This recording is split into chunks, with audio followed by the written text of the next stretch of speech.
Assalamualaikum warahmatullahi wabarakatuh.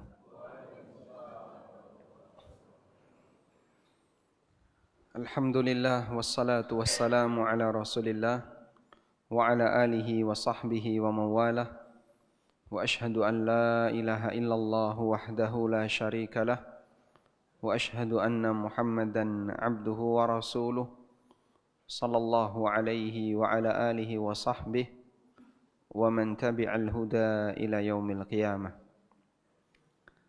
Alhamdulillah, puji syukur kita haturkan kehadirat Allah. Pagi ini kembali kita lanjutkan kajian rutin dengan membaca buku umur yang kedua. Kita masih membaca tentang beberapa dalil tentang wakaf yang dilakukan oleh orang masa silam di kalangan para sahabat atau nama-nama sahabat tertentu. Dan sekarang yang akan kita baca adalah wakafnya Nabi sallallahu alaihi wasallam. Rasulullah sallallahu alaihi wasallam itu kaya atau miskin? Kaya atau miskin? Kaya. Apa bukti kekayaan beliau?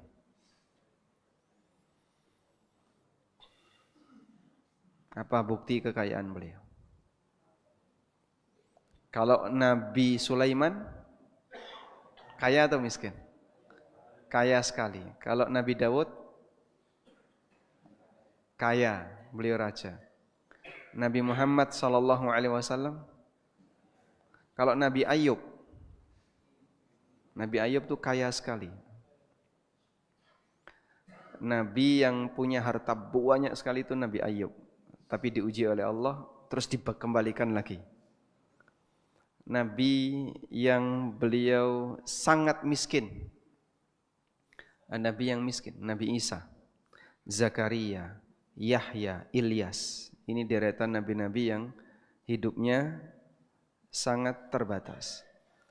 Nabi yang diuji oleh Allah kadang kaya, kadang miskin. Nabi Muhammad sallallahu alaihi wasallam. Sehingga kalau kita lihat bagaimana sejarah beliau berkaitan dengan masalah fasilitas harta. Terkadang beliau punya banyak sekali harta, tapi enggak lama langsung disedekahkan. Dan terkadang beliau tidak punya apa-apa, sampai membuat sahabat Umar menangis. Nabinya seperti ini keadaannya. Maka Allah Subhanahu wa taala menjadikan Nabi Muhammad sallallahu alaihi wasallam imamus sabirin wa qudwatus syakirin. Ya, Rasulullah sallallahu alaihi wasallam jadi ada warnanya hijau.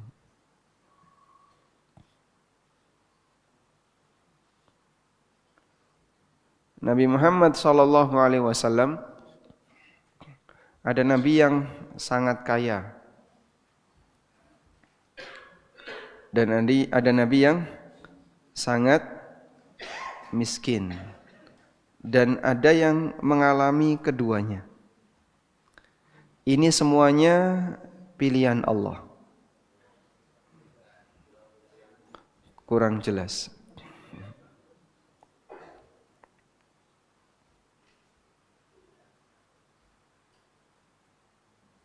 Nah, ini kelihatan? Jelas sekali. Jadi ini semuanya pilihan Allah Subhanahu wa taala. Maka para nabi jadi kaya bukan karena mereka seperti kita ya, punya keinginan besar untuk jadi kaya. Para nabi kalaupun miskin, Allah Subhanahu wa taala jadikan mereka sebagai contoh bagaimana cara bersabar ketika jadi orang miskin. Dan ada yang mengalami keduanya. Seperti Nabi Muhammad sallallahu alaihi wasallam. Karena itu Nabi Muhammad sallallahu alaihi wasallam beliau adalah imam bagi orang yang sabar dan sekaligus imam bagi orang yang bersyukur. Beliau adalah imamus sabirin. Imam as-sabirin. Artinya apa? Pemimpin bagi orang yang sabar. Wa qudwatus syakirin. Dan beliau adalah qudwah, panutan bagi orang yang bersyukur. Sehingga siapa manusia yang paling penyabar? Nabi Muhammad SAW. Siapa manusia yang paling pandai bersyukur? Nabi Muhammad SAW. Allah mengkondisikan beliau sehingga beliau mengalami fase kehidupan sangat punya banyak harta. Di saat yang sama beliau juga mengalami fase kehidupan kekurangan harta. Tapi lebih dominan Nabi SAW mengalami kemiskinan. Karena itu ada banyak sekali pernyataan yang disampaikan oleh istri Rasulullah SAW tentang bagaimana kehidupan Nabi SAW yang sangat terbatas. Coba ini seperti yang pernah disampaikan oleh Aisyah. Ittala'al hilal, thumma ittala'al hilal.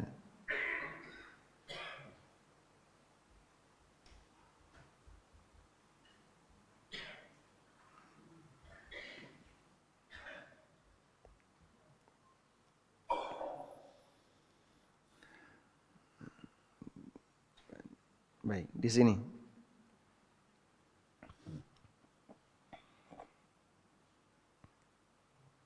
Hadisnya riwayat Bukhari Muslim dari Urwah Ibnu Zubair dari Aisyah radhiyallahu anha qalat li Urwah. Aisyah pernah menyampaikan kepada Urwah bin Zubair, Ibna ukhti, wahai keponakanku, in kunna lananduru ilal hilal. Dulu kami melihat hilal. Thummal hilal thalathata ahilla fi syahrain. Kemudian terbit hilal berikutnya. Lalu terbit hilal berikutnya. 3 bulan hilal dalam waktu 2 bulan. 3 kali hilal dalam waktu 2 bulan. Hilal. Berarti direntang berapa? 2 bulan. Wa ma uqidat fi abyati Rasulillah sallallahu alaihi wasallam narun. Sementara di rumahnya Nabi sallallahu alaihi wasallam dapurnya tidak ngepul. Selama 2 bulan berturut-turut. Kok dapurnya tidak ngepul, kenapa itu, Pak? Apa gasnya habis? Gimana? Tidak ada yang dimasak.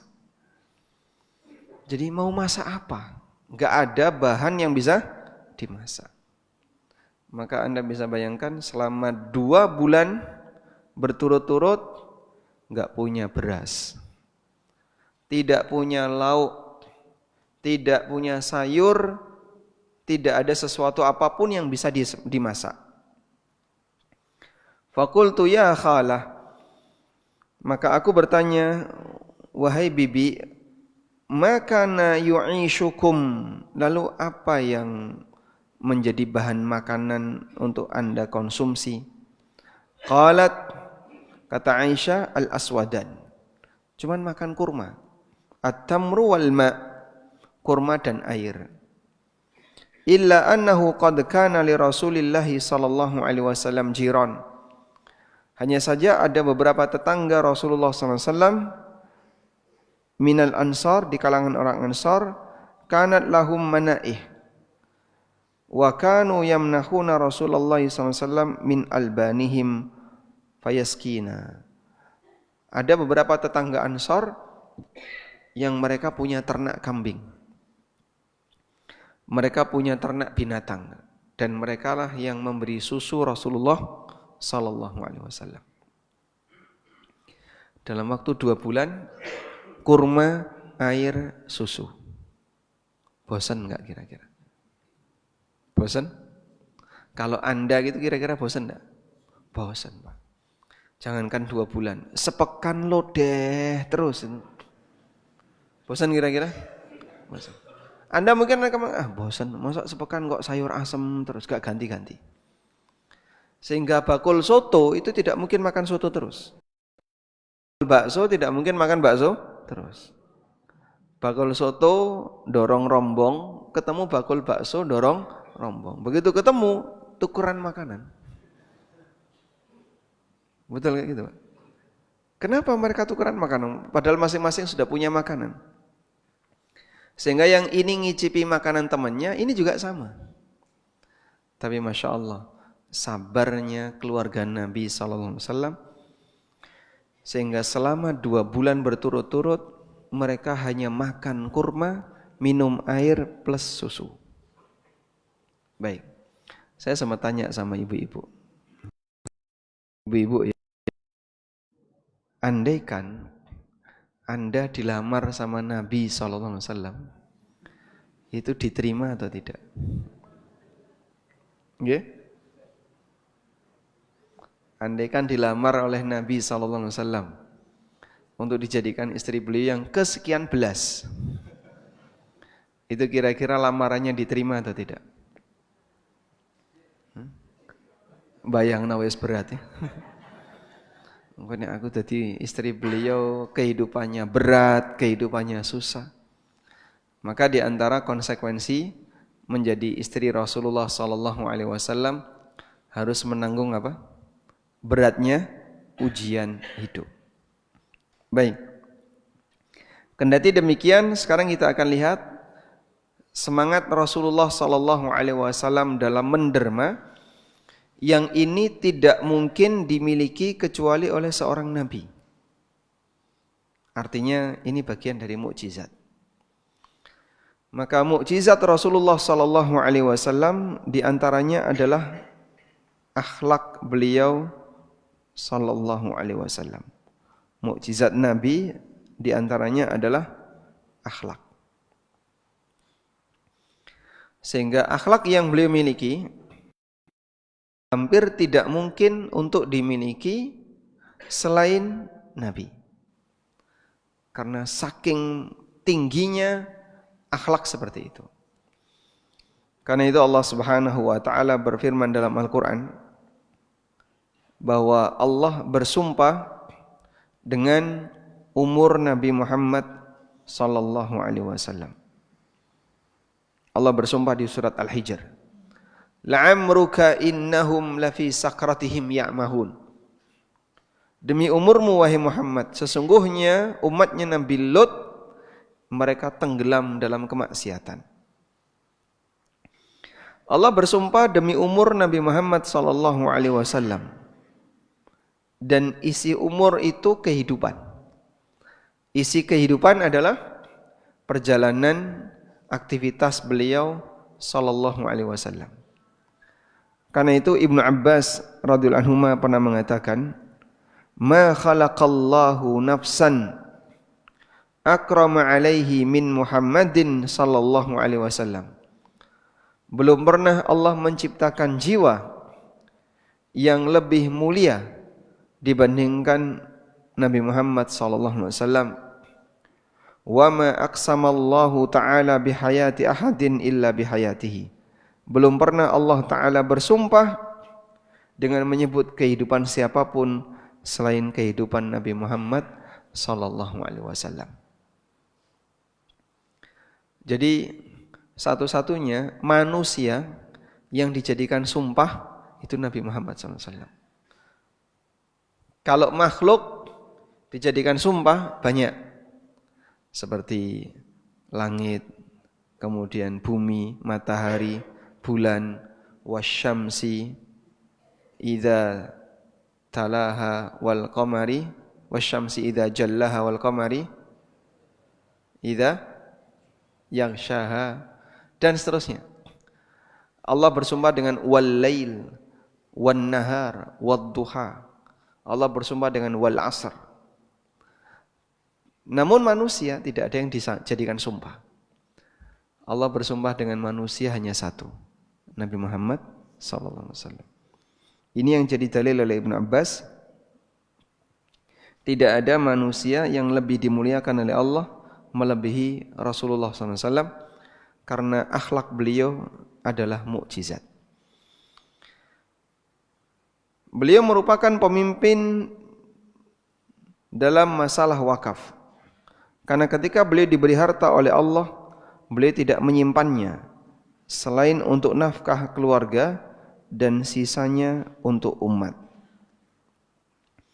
Dari Abu Hurairah radhiyallahu anhu, Nabi SAW pernah bersabda, "Lau kana li mithlu Uhudin dhahaba, lau kana li mithlu Uhudin dhahaba." Andaikan aku punya emas segede Uhud, ma yasurruni alla yamurra alayya thalathun wa indi minhu syai'un. Aku tidak ingin ada emas yang bertahan di tempatku selama 3 hari, kecuali aku bagikan untuk banyak orang, illa syai'un ursiduhu lidainin, kecuali sebagian kecil yang aku siapkan untuk bayar utang. Jadi kalau beliau membuat perumpamaan tentang bagaimana sifat dermawannya beliau, andaikan punya emas segede Uhud, akan dihabiskan untuk apa?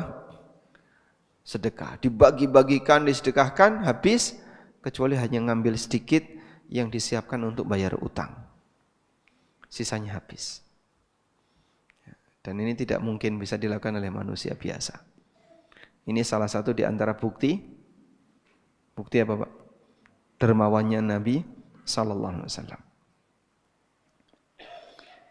Hingga saat beliau meninggal, semua hartanya untuk umat. Seperti pengakuan yang pernah disampaikan oleh Amr bin Harith. Amr bin Harith ini saudaranya Juwairiyah bintul Harith. Amr bin Harith berarti dari suku Yahudi, dari Bani apa namanya? Juwairiyah. Bani Nadir. Kalau Bani Nadir itu Sofiyah. Kalau Juwairiyah dari Bani Quraidah. Ada 2 keturunan Yahudi yang menjadi istri Nabi SAW. Sofiyah dari Bani Nadir, Sofiyah bintu Huyai bin Akhtab, dan Juwairiyah bintul Harith dari Bani Quraidah. Dan statusnya istri, bukan budak. Karena dimerdekakan kemudian dinikahi oleh Rasulullah sallallahu alaihi wasallam. Kata Amr bin Harith, "Ma taraka Rasulullah sallallahu alaihi wasallam dinaran wala dirhama wala abdan wala amatan." Rasulullah sallallahu alaihi wasallam tidak meninggalkan warisan berupa dinar, dirham, budak laki maupun budak perempuan. Wala bagla illa baglatahul al-bayda allati kana yarkabuha. Selain bigol. Bigol itu sejenis keledai, lebih tinggi daripada keledai. Yang berwarna putih yang suka beliau tunggangi. Wasilahahu, dan senjata beliau. Wa ardon, dan tanah, ja'alaha libnis sabili shadaqatan, yang beliau jadikan sebagai sedekah untuk Ibnu Sabil. Sehingga Rasulullah SAW punya lahan di Madinah dipakai untuk rumah singgah, untuk Ibnu Sabil.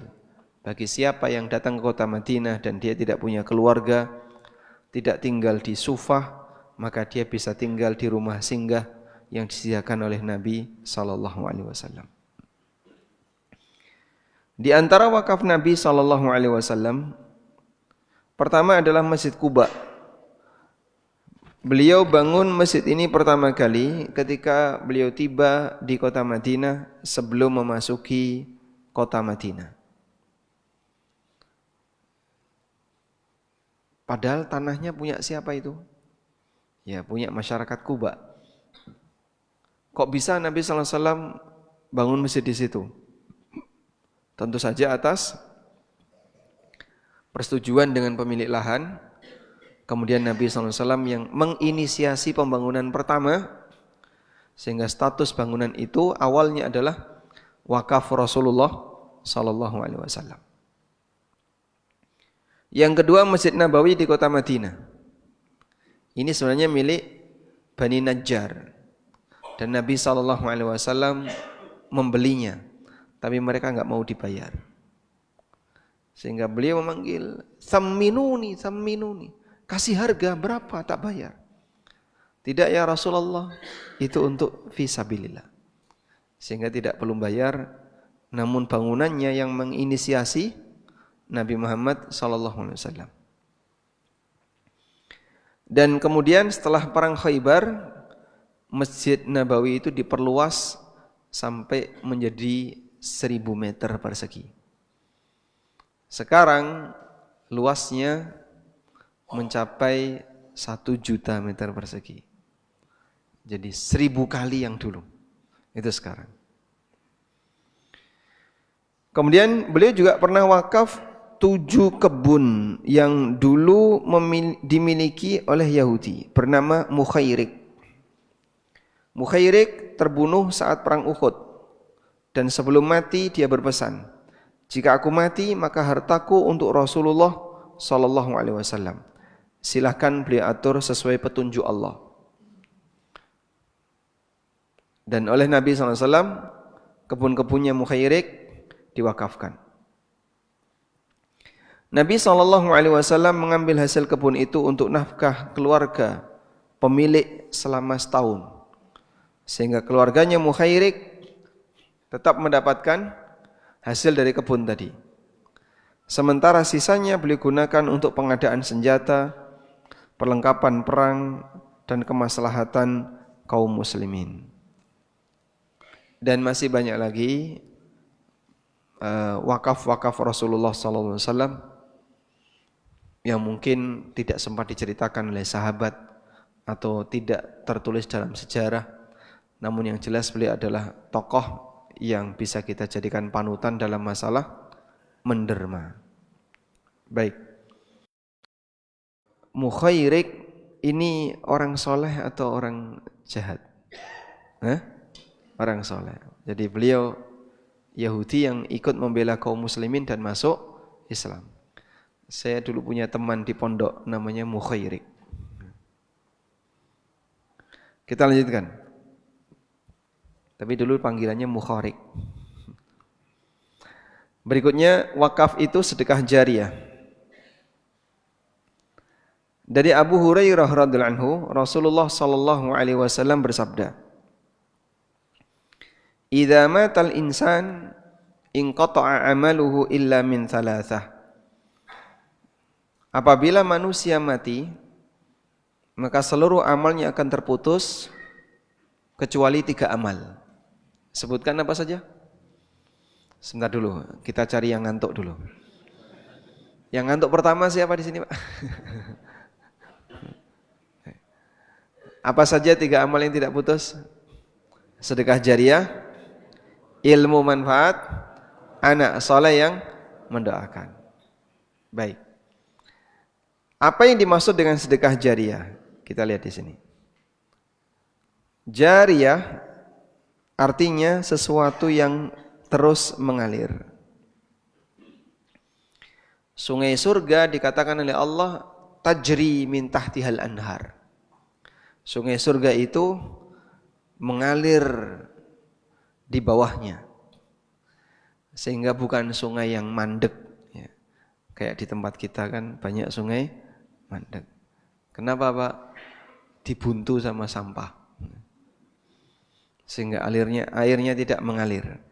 Sungai surga tajri, terus mengalir. Dan sungai surga itu tidak punya wadah, tidak ada cekungan. Sehingga dia mengalir di permukaan tanah tanpa cekungan.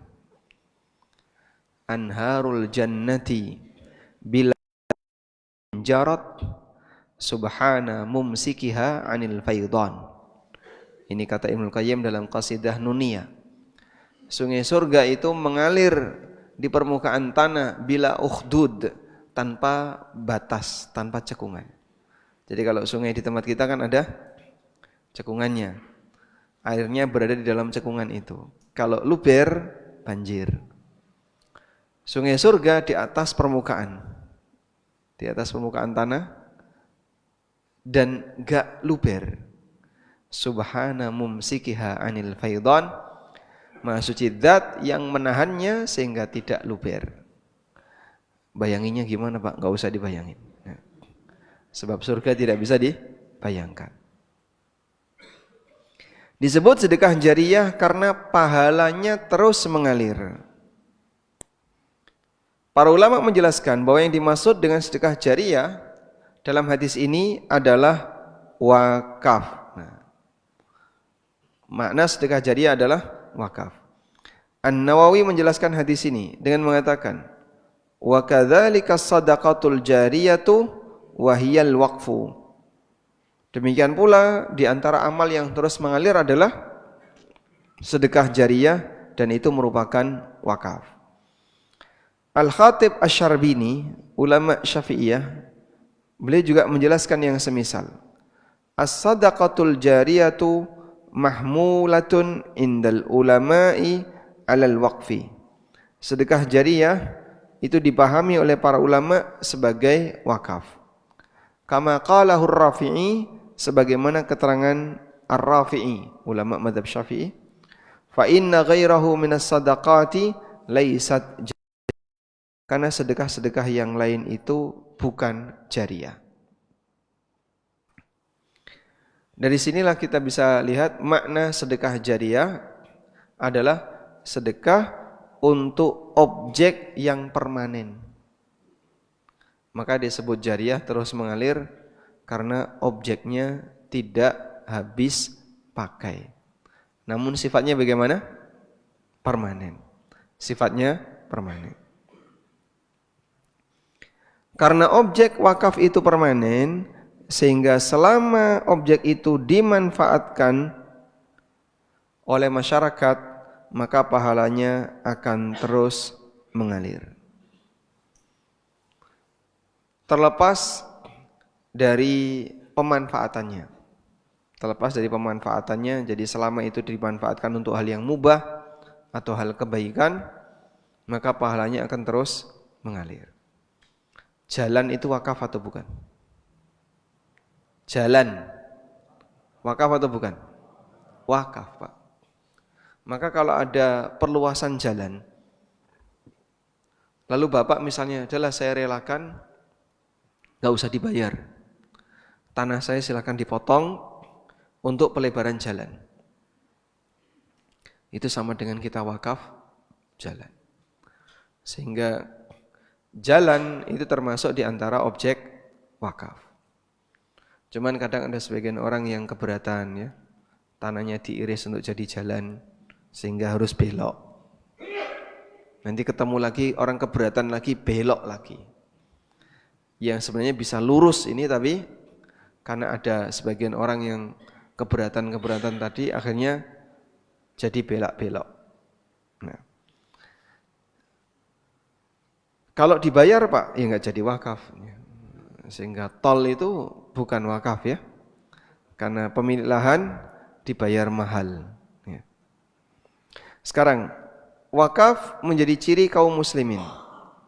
Tradisi ini dibangun oleh kaum muslimin.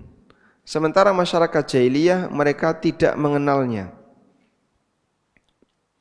Dalam Manarus Sabil dinukil keterangan Imam Asy-Syafi'i. Qala Asy-Syafi'i rahimahullah, lam tahbis ahlul jahiliyah wa innama habasa ahlul Islam. Masyarakat jahiliyah tidak pernah melakukan wakaf. Yang melakukan wakaf adalah kaum muslimin. Sehingga dulu masyarakat jahiliyah kalau punya sesuatu, mereka hanya pinjamkan, begitu sudah selesai orangnya mati jadi warisan. Padahal wakaf tidak boleh diwariskan. Dalam syarah Muntahal Iradat dinyatakan, wa huwa mimma ikhtassa bihil muslimun. Qala Asy-Syafi'i lam tahbis ahlul jahiliyah wa innama habasa ahlul Islam. Wa huwa minal qurbil mandubi ilaiha. Wakaf termasuk amalan yang hanya dilakukan oleh kaum muslimin. Imam Asy-Syafi'i mengatakan masyarakat jahiliyah tidak pernah melakukan wakaf. Yang melakukan wakaf hanyalah kaum muslimin, dan wakaf termasuk di antara amalan yang dianjurkan. Nah, selanjutnya kita lihat macam-macam wakaf. Baik, ditata dulu duduknya, biar enggak ngantuk. Geser dikit Pak, 2 cm. Sudah siap? Kita lanjutkan ya. Macam-macam wakaf. Dilihat dari sasarannya, wakaf ada 2. Wakaf ada 2. Dilihat dari sasarannya.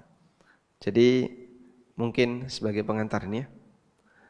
Subjek dalam wakaf ada 3 pihak.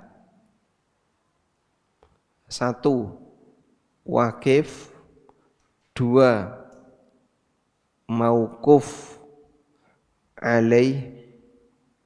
3, nadhir wakaf.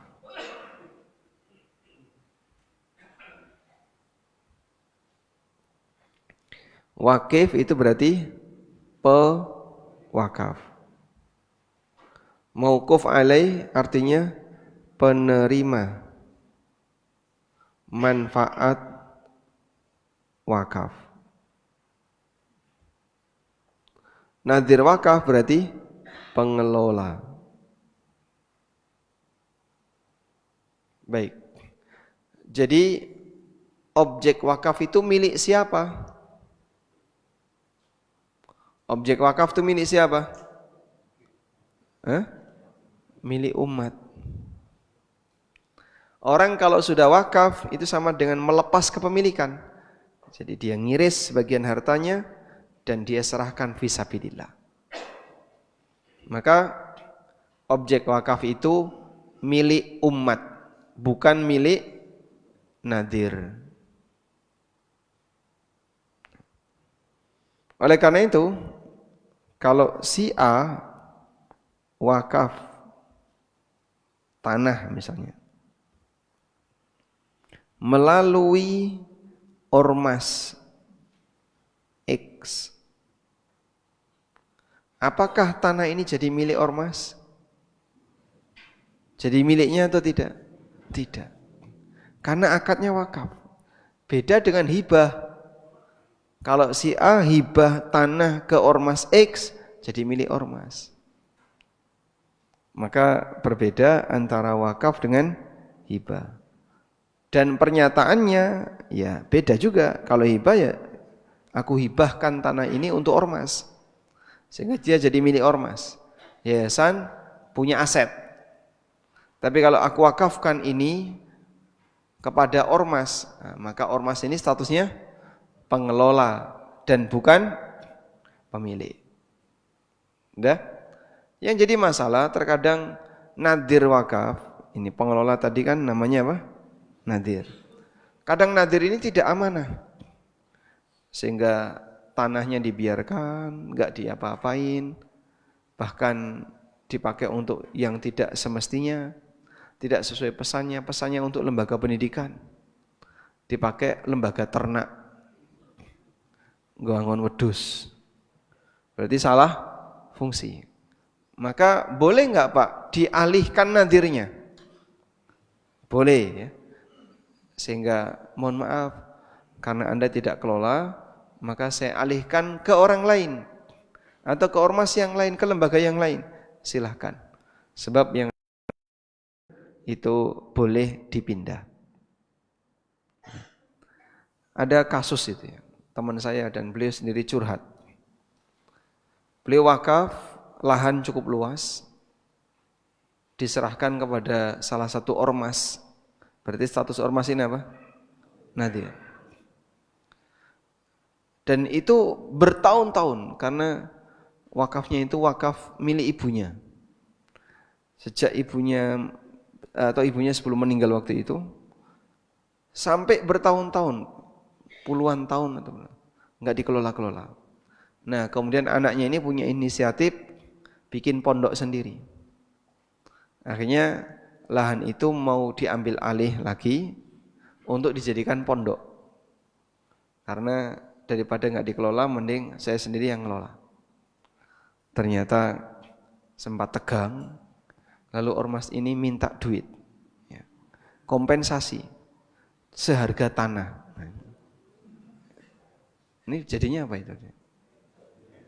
Hah? Hah? Nah, tanah ini kan tanah wakaf, tapi kok ketika insya Allah saya ambil alih aja daripada teman-teman yang ada di ormas ini juga nggak ngelola, saya ambil alih. Tapi tidak mau terima. Oh, itu sempat panjang itu. Lalu karena wakif itu lebih kuat dalam hal ini, maka wakif lebih berhak. Cuman masalahnya posisi ormas tidak mau melepas. Akhirnya mereka minta kompensasi. Sehingga harga tanah sekian per meter, kamu harus gantikan sekian. Nah ini kok bisa minta duit itu? Padahal itu kan bukan miliknya. Sebab banyak orang punya pemahaman bahwa nadir wakaf itu pemilik. Ini salah. Wakaf itu tidak pernah dijadikan pindah hak milik. Jadi milik nadir. Tapi nadir itu sebagai apa? Pengelola. Kalau pengelolanya nggak sanggup, ya jangan digandoli. Gandoli padahal dia nggak sanggup, ini masuk kategori tidak amanah. Makanya kalau ada orang wakaf ke saya, tolong Pak Ustadz, saya mau wakaf lahan. Kok saya perhatikan, wah saya nggak sanggup mengelola. Saya tolak, nggak jadi Pak. Saya nggak sanggup untuk mengelola. Ya, sampai ada salah satu jamaah yang agak emosi ya. Saya itu pengen wakaf. Iya silahkan, tapi saya nggak sanggup. Jadi kalau Bapak serahkan ke saya, ini akan menambah aktivitas saya. Dan kalau saya nggak sanggup karena terlalu jauh atau terlalu terbatas, cuman luas 200 meter. Pondok 200 meter, pondok apa Pak 200 meter? Pondok mertua. Masya Allah. Pondok 200 meter enggak bisa ini.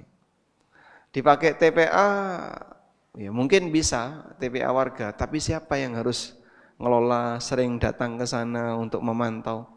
Dah saya nggak sanggup, akhirnya mohon maaf saya nggak sanggup. Tapi kalau Anda jual, jadi duit, kemudian digunakan untuk perluasan lahan, masjid yang butuh dan seterusnya, nah itu mungkin bisa dilakukan. Baik, kita lanjutkan. Nah, di sini berkaitan dengan sasaran wakaf. Berarti penerima manfaat wakaf. Yang dimaksud sasaran di sini apa? Penerima manfaat wakaf. Penerima manfaat wakaf. Ada dua. Pertama, ada wakaf yang disebut dengan wakaf khairi, yaitu wakaf yang sasaran penerimanya adalah masyarakat secara umum. Contoh, wakaf masjid untuk kaum muslimin, wakaf sumur, wakaf lembaga pendidikan, wakaf tanah untuk umat dan seterusnya. Itu namanya wakaf khairi. Yang kedua ada wakaf yang disebut dengan wakaf dzurri. Itulah wakaf yang penerimanya diperuntukkan bagi kerabat dan keturunan. Boleh Pak kayak gitu? Boleh. Sehingga yang berhak memanfaatkan hanya keluarga wakif. Bisa keluarga dengan makna yang luas sehingga mencakup tunggal canggah itu masih keluarga. Dalil mengenai disyariatkannya wakaf dzurri adalah hadis dari Anas bin Malik radhiyallahu anhu. Beliau menceritakan tentang wakafnya Abu Talha. Abu Talha radhiyallahu anhu pernah wakaf kebun yang paling bagus. Kemudian Abu Talha melaporkan itu kepada Nabi SAW. Dan beliau menyampaikan, inna ahabba amwali ilayya Bairuha. Harta yang paling aku cintai adalah kebun Bairuha. Wa innama hiya sadaqatun lillah. Statusnya akan aku jadikan sebagai sedekah untuk Allah. Arju birraha wa dhukhraha indallah. Aku berharap semoga bisa jadi pahala yang disimpan di sisi Allah. Fadhaha ya Rasulullah haitsu arakallah. Ya Rasulullah, silakan Anda atur sesuai dengan petunjuk Allah.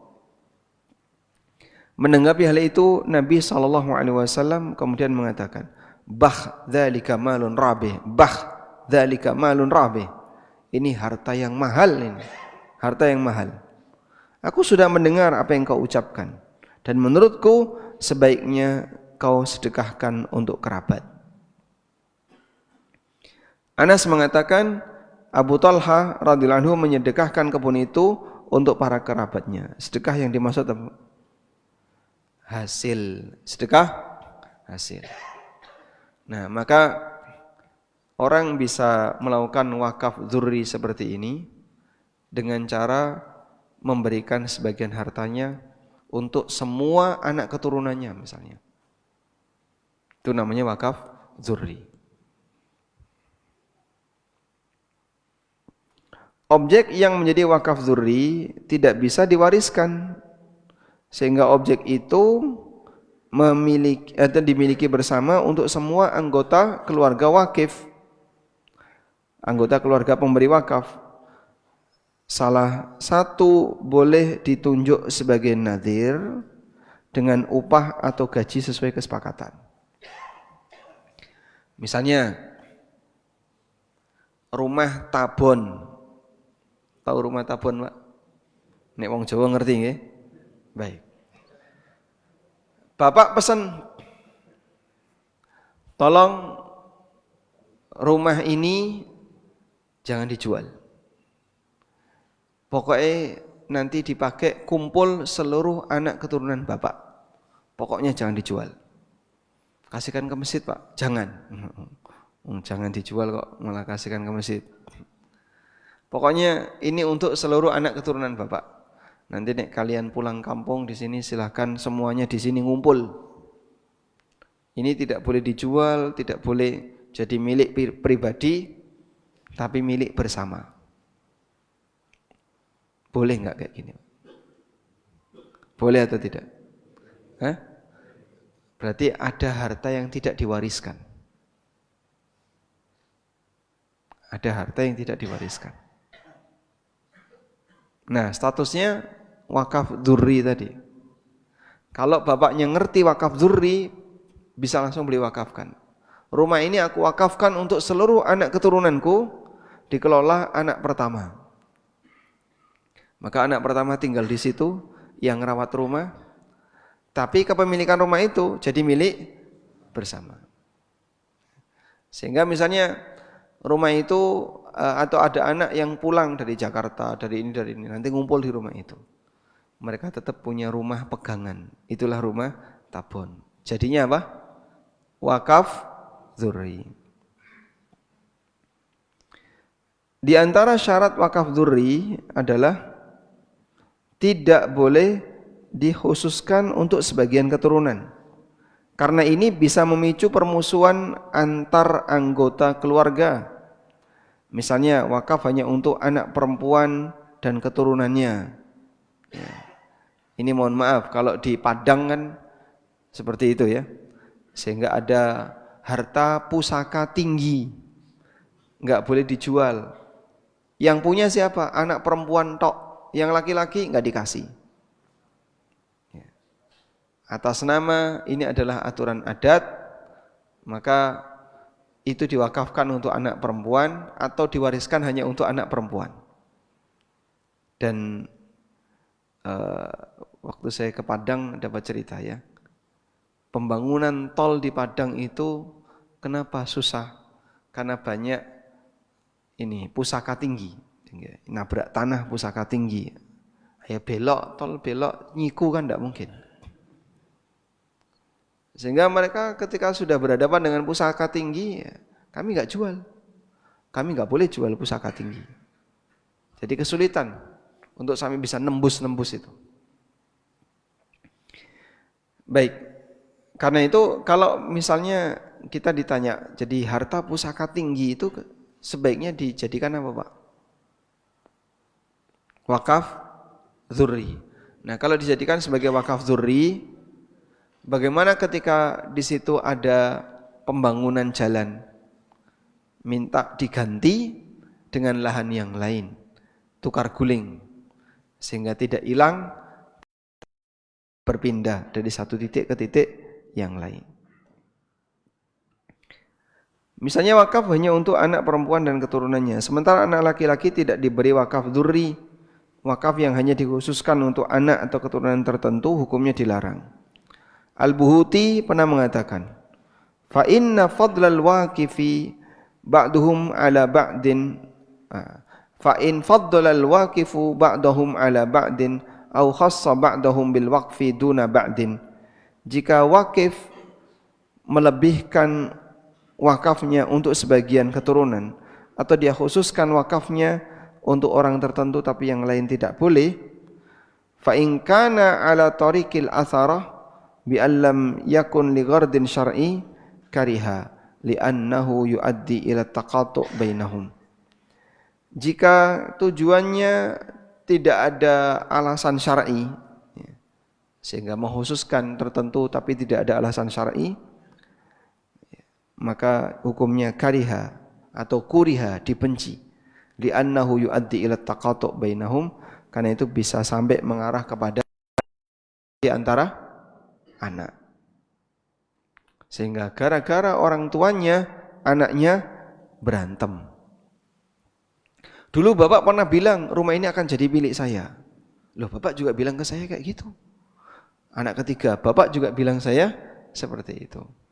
Akhirnya anak pertama, dua, tiga berantem, kerebutan. Gara-gara apa? Bapak pernah bilang ini jadi punya saya.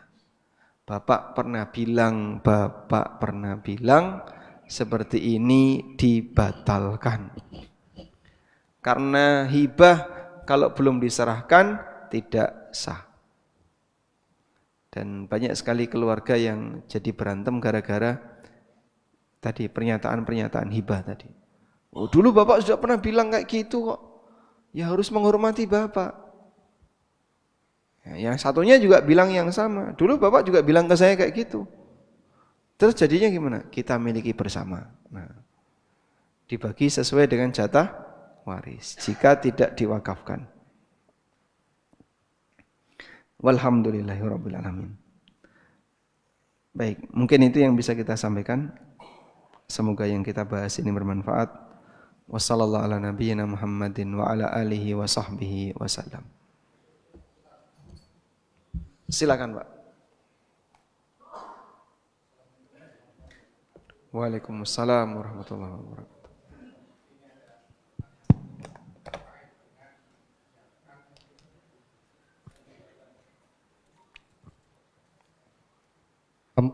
Minggu kemarin kalau nggak salah Pak Ustadz bilang kalau kita jual tanah itu nanti zakatnya itu setelah uangnya itu kan mengendap selama setahun. 1 tahun.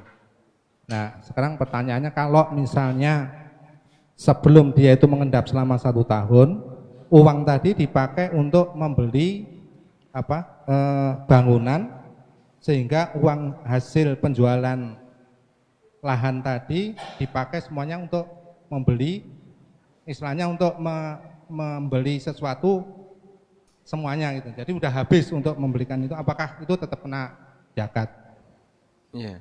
Terus kemudian yang kedua, andai kata kita menyewakan rumah, kita kan nggak tahu siapa yang nyewa pada saat itu. Kebetulan setelah berjalan, yang nyewa rumah itu kan non muslim, dia memelihara anjing. Nah kebetulan anjingnya itu ada di dalam rumah itu. Apakah kan kita karena itu sudah kontraknya udah jalan, kan kita nggak bisa memutuskan.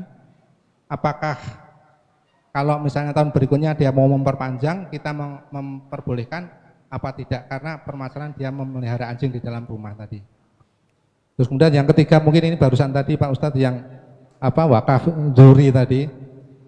Apakah wakaf dzurri itu jika memberatkan salah satu keluarga, boleh nggak dirubah oleh semuanya? Contohnya misalnya ada rumah jabon, rumah apa? Tabon tadi, karena pemeliharaannya itu mungkin biaya pemeliharaan itu tinggi dan seluruh keluarga itu belum tentu mampu untuk iuran untuk pemeliharaan tadi, sehingga karena membebani dia, makanya dia minta agar supaya udahlah itu dijual aja untuk dijadikan warisan. Itu boleh apa enggak Pak Ustadz? Terima kasih. Assalamualaikum warahmatullahi wabarakatuh. Waalaikumsalam warahmatullahi wabarakatuh. Sudah selesai. Ini bel apa ini? Sudah sholat? Sudah boleh sholat? Belum?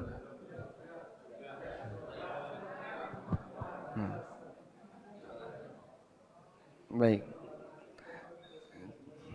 Kita bahas yang pertama dulu.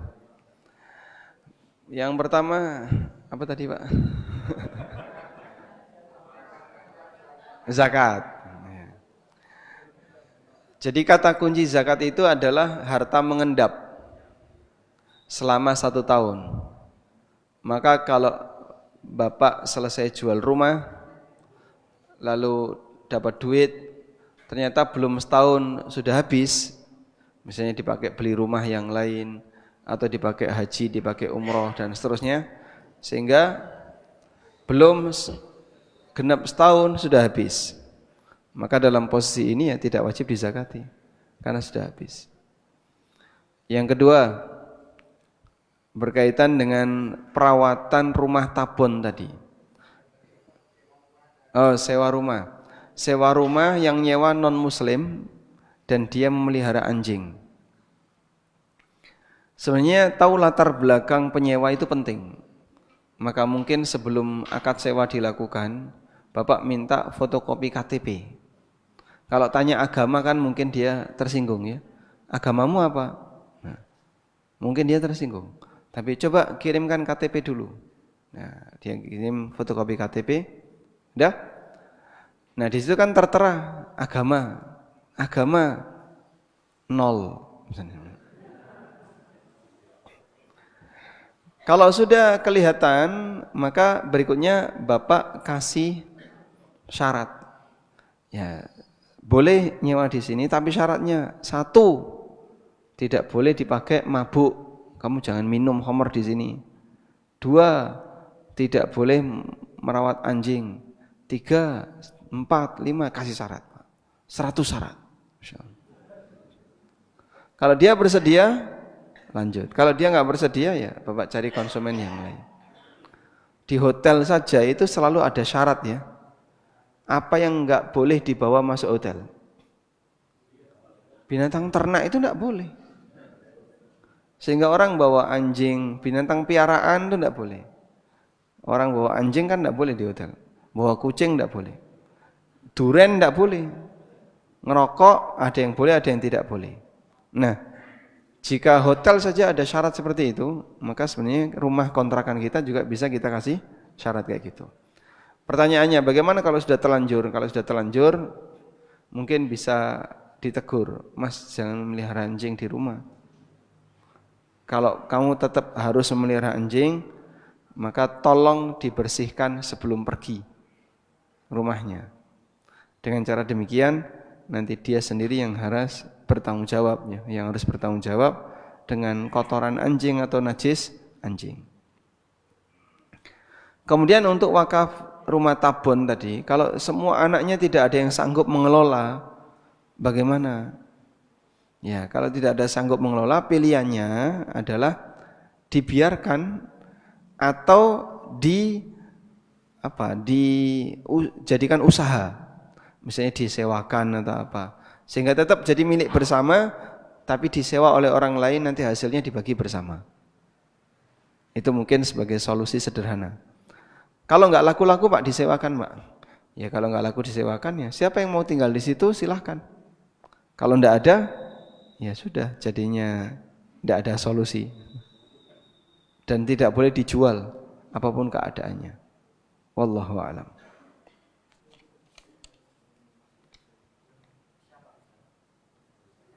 Masya Allah, silakan.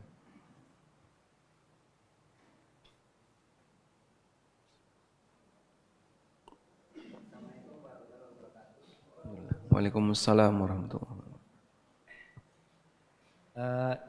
Terkait dengan wakaf duri,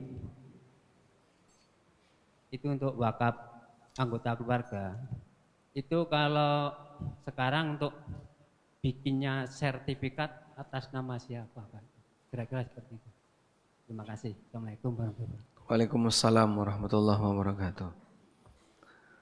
Untuk wakaf dzurri, bikin sertifikat atas nama siapa? Ada dua solusi. Satu, dibuat yayasan keluarga. Dibuat yayasan pembina, misalnya anak pertama, anak kedua, anak ketiga, nanti ada pengurus, nah, sehingga lahan bapak ini wakaf untuk seluruh anggota keluarga, kemudian diwakafkan ke yayasan tadi. Bahkan bisa atas nama yayasan, sertifikatnya atas nama yayasan. Atau yang kedua, atas nama semua anak. Walaupun ini agak repot, nanti kalau salah satu meninggal, pecah sertifikatnya agak repot. Maka kalaupun atas nama semua anak bisa, tapi nanti sedikit repot. Kemudian atas nama salah satu anak, ini mungkin lebih ringan, balik-balik nama, tapi nggak ada jaminan bisa terjaga. Maka yang paling gampang atas nama seluruh anak. Ini adalah atas nama A, B, C sampai E, jumlah anaknya 5. Nanti kalau meninggal, balik nama ke cucunya. Nah, ke cucu itu mungkin butuh proses panjang, karena orangnya lebih banyak. Maka mungkin mewakili saja, dari anak A wakilnya siapa, B wakilnya siapa. Tetap nanti rumah itu jadi milik bersama. Wallahu a'lam. Bolehkah mengawali doa dengan baca surat Al-Fatihah? Apakah itu termasuk bentuk tawasul dengan surat Al-Fatihah? Jika seperti ini tidak rutin sesekali, ya sah-sah saja. Karena tawasul dengan Al-Quran sama dengan tawasul dengan amal soleh, hukumnya boleh. Dan boleh selain Al-Fatihah, sehingga dia berdoa kepada Allah.